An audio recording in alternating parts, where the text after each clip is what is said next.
ഇനി കേരളത്തിലേക്ക് കൂടി വന്നാൽ സവിശേഷമായൊരു സാഹചര്യമുണ്ട്. വടകര തീപാറുന്ന പോരാട്ടമായിരുന്നു. പക്ഷേ അവിടെ ഈ തെരഞ്ഞെടുപ്പിൽ കാണാൻ പാടില്ലാത്തതൊക്കെ കണ്ടുവെന്നാണ് ഇടതുമുന്നണിയുടെ പ്രചരണം.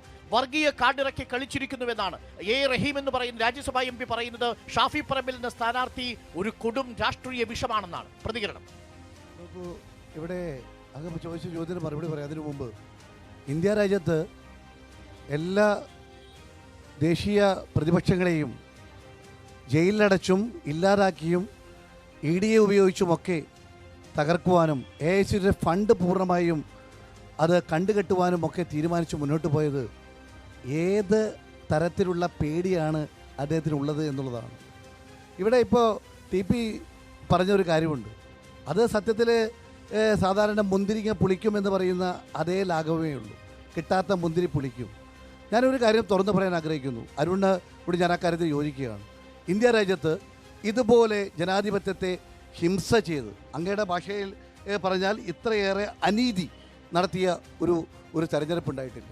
തെരഞ്ഞെടുപ്പിലെ പ്രതിപക്ഷങ്ങളെ പൂർണ്ണമായും ഇത്തരത്തിൽ ദ്രോഹിക്കുന്നത് മാത്രമല്ല, ഇന്ത്യയുടെ പ്രധാനമന്ത്രി വർഗീയ പ്രചരണം നടത്തുകയാണ്.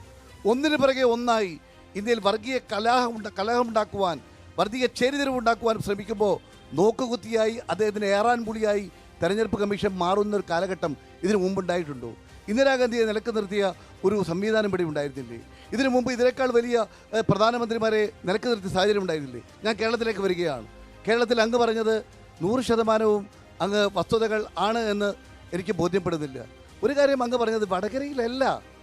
വടകരയിൽ വർഗീയമായ ചേരിതിരിവുകൾ ഉണ്ടാക്കിയെന്ന് പറഞ്ഞത് അങ്ങക്ക് തെറ്റാണ്. ഞാൻ നിൽക്കുന്ന കോഴിക്കോട്, അതൊരു തെരഞ്ഞെടുപ്പ് കമ്മിറ്റിയുടെ ജനറൽ കൺവീനറാണ് UDFൻ്റെ ഞാൻ.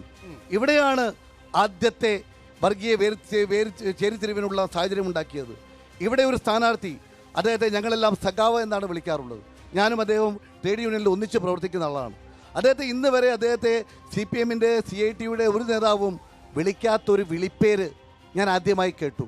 കഴിഞ്ഞ തെരഞ്ഞെടുപ്പിലെല്ലാം സഖാവ് എന്ന് ചേർത്തുകൊണ്ടാണ് എല്ലാവരും എന്ന് ചേർത്തുകൊണ്ടാണ് പോസ്റ്റ് അടിക്കാറ്.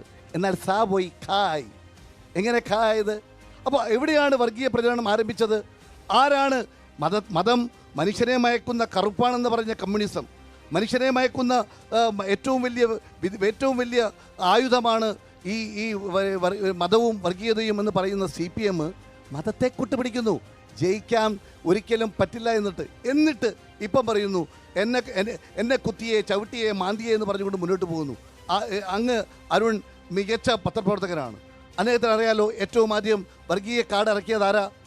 ഈ ഷാഫി വന്നത് ഞങ്ങളുടെ കോൺഗ്രസ് സ്ഥാനാർത്ഥിയായിട്ടാണ്, അല്ലാണ്ട് മുസ്ലിം സ്ഥാനാർത്ഥി അല്ലെങ്കിൽ ക്രിസ്ത്യൻ സ്ഥാനാർത്ഥി അങ്ങനെയല്ല.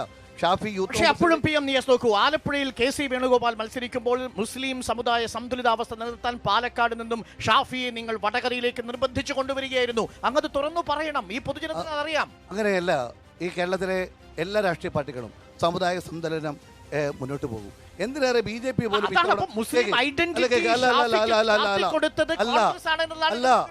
ഞാൻ വീണ്ടും പറയാം, ഷാഫി അല്ല. ഞങ്ങളുടെ തെരഞ്ഞെടുപ്പ് സ്ഥാനാർത്ഥികൾ പഠിക്കുമ്പോൾ ഈ സാമുദായിക സന്തുലിതം ഉണ്ടാക്കുവാൻ എല്ലാ പാർട്ടിക്കാരും. ഒരു നിമിഷം.